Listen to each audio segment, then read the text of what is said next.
আমার স্ত্রী মারা গিয়েছিল শুধুমাত্র আমার পরকীয়া করার জন্য। পরকীয়া করা যে কত বেশি খারাপ এই ভিডিওটা দেখলে বুঝতে পারবেন। প্লিজ ভাই একটু সময় নিয়ে কথাটা শুনে যাবেন, আর ভিডিওটা দেখার সাথে সাথে একটা শেয়ার করে দিবেন, তাহলে অনেক স্বামী আমার মতো ভুল করা থেকে বেঁচে যাবে। আমরা ভালোবেসে বিয়ে করেছিলাম, 2018 সালে আমাদের সম্পর্ক হয়, আর 2020 সালে আমাদের বিয়ে হয়। আর বিয়ে হওয়ার পর থেকে আমি আমার স্ত্রীকে অনেক বেশি ভালোবাসতাম, আর আমার স্ত্রীও আমাকে অনেক বেশি ভালোবাসতো। এমন সময় গেছে আমি যখন অফিস শেষ করে বাসায় আসতাম, আর বাসায় এসে যখন দেখতাম আমার স্ত্রী কাজ করতেছে, তখন আমার কাছে অনেক বেশি খারাপ লাগতো। তখন আমি আমার স্ত্রীকে অনেক বেশি হেল্প করতাম, আর আমার এই পাগলামিগুলো আমার স্ত্রীর কাছে অনেক বেশি ভালো লাগতো। আর আশেপাশে যত লোক ছিল তারা যখন আমাদের ভালোবাসা দেখতো, তখন তারা অবাক হয়ে যেত একজন স্বামী স্ত্রীর ভিতরে কত ভালোবাসা, কত মহব্বত। আমাদের সংসার জীবন আমি খুব হ্যাপি ছিলাম। আমার স্ত্রী অনেক বেশি সুন্দরী ছিল, যেটা আপনাদের বলে বোঝাতে পারবো না। আর এইভাবে যখন 10 মাসের মতো পার হয়ে যাচ্ছিল আমাদের বিয়ের বয়স, আস্তে আস্তে আমার স্ত্রীর সুন্দরতা নষ্ট হয়ে যাচ্ছিল। কাছে গেলে আগের মতো ভালো লাগতো না, আগের মতো সুন্দর লাগতো না, আগের মতো তার কাছে গেলে এখন আর ঘ্রাণ আসে না। আমি যে অফিসে জব করতাম সে অফিসে আমার একটা মেয়ে কলিগ ছিল। সেই মেয়েটাও জানতো আমি বিবাহিত, কিন্তু মেয়েটা আমাকে পছন্দ করতো, আমার কাছে মেয়েটাকে ভালো লাগতো। আমার বিয়ে হওয়ার পরে মেয়েটা আমাদের অফিসে জয়েন করে। যখন অফিসের মেয়েটার সাথে আমি কথা বলতাম, আমার কাছে মনে হতো বিয়ে হওয়ার আগে যদি এই মেয়েটার সাথে আমার পরিচয় হতো, তাহলে এই মেয়েটাকে আমি বিয়ে করতাম। বাসায় গেলে স্ত্রীকেও ভালো লাগতো না। আগে যখন বাসায় যেতাম প্রত্যেকটা দিন স্ত্রীকে সময় দিতাম, তাকে আমার বুকে না রাখলে ভালোই লাগতো না। আস্তে আস্তে তাকে আমার বিরক্ত লাগতো, এটা আমার স্ত্রী ভালো করে লক্ষ্য করতো। এভাবে প্রায় 1 বছরের মতো পার হয়ে গেল, আর সে অফিসে মেয়েটার সাথে আমার সম্পর্ক হয়ে গেল। সে মেয়েটা আমাকে প্রপোজ করছিল, তখন তাকে আমি বলছিলাম আমি তো বিবাহিত। তখন সেই মেয়েটা আমাকে বলল আমার সমস্যা নেই, ভালোবাসার মানুষ যদি 10টা বিয়েও করে তাহলেও তাকে ভালোবাসা যায়। মেয়েটার কথা শুনে আমার কাছে অনেক বেশি ভালো লাগছিল।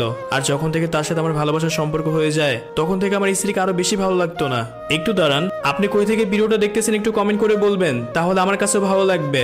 যাই হোক, আমি বাসায় গেলে আমি সেই মেয়েটার সাথে কথা বলতে পারতাম না, কারণ আমার পাশে আমার স্ত্রী ঘুমাতো। রাতে যদি আমার স্ত্রী তাড়াতাড়ি ঘুমিয়ে যেত, তখন কিছু সময় সেই মেয়েটার সাথে ফোনে কথা বলতাম। আমার এখনো মনে আছে, একদিন আমি অফিস শেষ করে বাসায় ঢুকলাম। আগে যখন আমি বাসায় ঢুকতাম তখন আমার স্ত্রীর সাথে সাথে আমাকে জড়ায় ধরতো, তার ওড়না দিয়ে আমার ঘাম মুছাই দিত। সেদিন যখন আমি বাসায় ঢুকলাম তখন সে আমাকে সাথে সাথে জড়ায় ধরলো। যখন সে আমার ঘাম মুছতে যাবে তখন তাকে আমি দূরে সরাই দিলাম। তখন তাকে আমি বললাম দেখো এগুলো আমার ভাল লাগে না, সারাদিন অফিস করে আসছি, তোমার এই ন্যাকামি আমার একদম ভাল লাগতেছে না। তারপর আমার স্ত্রী হেসে আমাকে বলতেছে বুঝতে পারছি সারাটা দিন তুমি অফিস করছো, তোমার জন্য শরবত বানায় নিয়ে আসবো। তখন আমি তাকে বললাম আমি কি তোমাকে বলছি আমার জন্য শরবত বানায় নিয়ে আসতে? আমার কোনো কিছুই লাগবে না, তুমি এখন আপাতত আমার সামনে থেকে যাও। তারপর সেও মন খারাপ করে রুমে চলে গেল। কিন্তু আমার কাছে বিন্দুমাত্র খারাপ লাগে নাই, কারণ আমার স্ত্রীকে আমার বিন্দুমাত্র ভালো লাগতো না। তারপর রাতে ডিনার করার পর যখন আমি রুমে শুতে গেলাম, তখন দেখি আমার স্ত্রী আমার বুকে মাথা রাখছে। ওই সময়টা নিজের কাছে অনেক বেশি বিরক্ত মনে হচ্ছিল। তখন তার মাথা আমার বুক থেকে সরাই দিয়ে বললাম এমনি গরম লাগতেছে, তার ভিতর কেন ঘেঁষে ঘেঁষে করতেছো? আমার বুকে কি তোমার মাথা রাখতেই হবে? এখন আর এগুলো ভাল লাগে না, বিয়ের 1 বছর হয়ে গেছে। তখন আমার স্ত্রী হেসে হেসে বলতেছে আমার তো অনেক ভাল লাগে, তোমার বুকে মাথা না রাখলে আমার একদমই ভাল লাগে না। তারপর দেখি সে আমাকে জড়ায় ধরতেছে। তখন আমি তাকে বললাম তোমার কি লজ্জা শরম করে না? তোমাকে এত গালিগালাজ করে এত বেহায়া বলি, তারপর কেন এরকম করো, বেহায়ার মতো হাসো? তখন আমার স্ত্রী আমাকে বলল তুমি তো আমার স্বামী, তোমার সাথে এরকম করবো না কার সাথে এরকম করবো? তোমার কাছে আমি 1000 বার বেহায়া হতে পারবো। একটাবার ভাবেন তো কতটা ভালোবাসতো আমার স্ত্রী, তারপর আমি তার সাথে কিরকম করতাম। এক পর্যায়ে আমি তার উপর বিরক্ত হয়ে আমি সোফা সেটে শুয়ে পড়লাম, আর সেখানে গিয়ে আমার গার্লফ্রেন্ডের সাথে SMS করতেছিলাম। তখন আমার স্ত্রী কিছুটা হলে বুঝতে পেরেছিল আমি হয়তো অন্য মেয়ের প্রতি আসক্ত হয়ে গেছি। বলতে গেলে আমি আমার স্ত্রীর চেয়ে আমার গার্লফ্রেন্ডের প্রতি বেশি আসক্ত হয়ে যাচ্ছিলাম। কিন্তু যতই দিন যাচ্ছিল ততই দেখি আমার স্ত্রী অসুস্থ হয়ে যাচ্ছিল। তারপর দিন সকালে আমি আমার স্ত্রীকে নিয়ে হাসপাতালে গেলাম পরীক্ষা করার জন্য তার কি হয়েছে। তারপর পরীক্ষাও করালাম, ডাক্তার বলল 2 দিন পরে এসে রিপোর্টটা নিয়ে যেতে। তখন আমার স্ত্রী আমাকে বলল চলো হাসপাতালে যাই, ডাক্তার তো বলছিল 2 দিন পর রিপোর্ট আনতে, এখন তো 2 দিন হয়ে গেছে। তখন আমি আমার স্ত্রীকে বললাম আমি এত কিছু করতে পারবো না, এখন আমার অফিস যেতে হবে, তুমি গিয়ে নিয়ে আসো। তখন আমার স্ত্রী হাসপাতালে গেল, হাসপাতাল থেকে রিপোর্টও নিয়ে আসলো। কিন্তু রাতে অফিস শেষ করে যখন আমি বাসায় আসলাম, তখন একটাবারের জন্য আমার স্ত্রীকে জিজ্ঞেস করলাম না ডাক্তার রিপোর্ট দেখে কি বলছে। আমার তো এত কিছু মাথায় নাই, রিপোর্ট কি আসে সেটা শুধু আমার স্ত্রীই জানতো। রাতে ঘুমানোর সময় আমি আমার স্ত্রীকে বলেছিলাম কালকে আমার জন্য গরুর গোশত রান্না করবা আর পোলাও রান্না করবা, আমি সকাল সকাল খেয়ে অফিস যাব। আর তারপর সকাল সকাল উঠে আমার স্ত্রী আমার জন্য গরুর গোশত আর পোলাও রান্না করলো।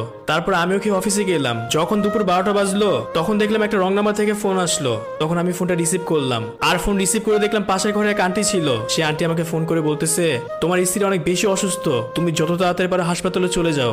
তখন আমিও মনে মনে ভাবতেছিলাম অসুস্থ হলে হোক, আমার কি, যদিও মরে যায় তাহলে আমার জন্যই ভালো। কিন্তু যখন দুপুর 2টা বাজে তখন আমার স্ত্রীর কথা অনেক বেশি মনে পড়তেছিল, কোনো মতো অফিসে কাজ করতে ইচ্ছে করতেছিল না। তখন আমি বসের কাছ থেকে ছুটি নিয়ে বাসায় চলে গেলাম। বাসায় যাওয়ার পর ঠিক করলাম এখন লাঞ্চ করব, আর লাঞ্চ শেষ করার পর তারপর বিকেলে আমার স্ত্রীকে দেখতে যাব।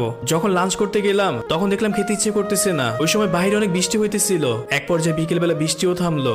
তারপর যখন আমি হাসপাতালে গেলাম, তারপর যখন ডাক্তারকে আমি জিজ্ঞেস করলাম আমার স্ত্রী কি হয়েছে, তখন ডাক্তার বলল আমার স্ত্রী অনেক বেশি অসুস্থ, সন্ধ্যাবেলা অপারেশন করতে হবে, 2 লক্ষ টাকা লাগবে, আপনি 2 লক্ষ টাকা ম্যানেজ করেন, অপারেশন করতে না পারলে হয়তো অনেক সমস্যা হয়ে যেতে পারে। তারপর আমি সেখান থেকে বাসায় চলে গেলাম। আমার তো এখন আমার স্ত্রীকে ভালোই লাগে না, তাহলে কেন অপারেশন করব? তারপর আমিও সন্ধ্যাবেলা অপারেশন করার জন্য আর টাকা দিলাম না।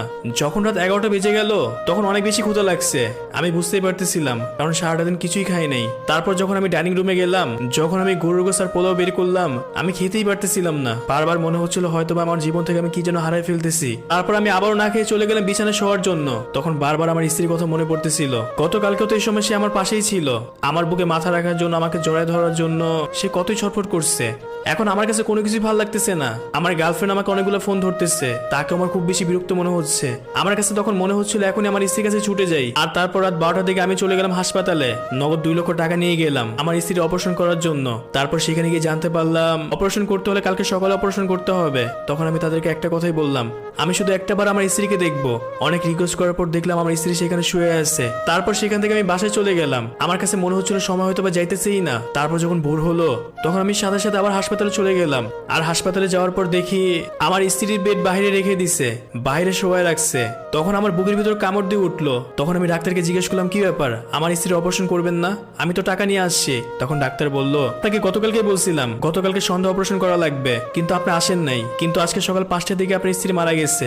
আপনার স্ত্রী বারবার একটা কথাই বলতেছিল, কথা স্পষ্ট বোঝা যাচ্ছিল না। তারপর একটা কথাই বলতেছিল, আমার স্বামীকে একটু আসতে বলবেন, আমি তাকে একটু জড়ায় ধরবো, আমি তাকে একটু দেখবো।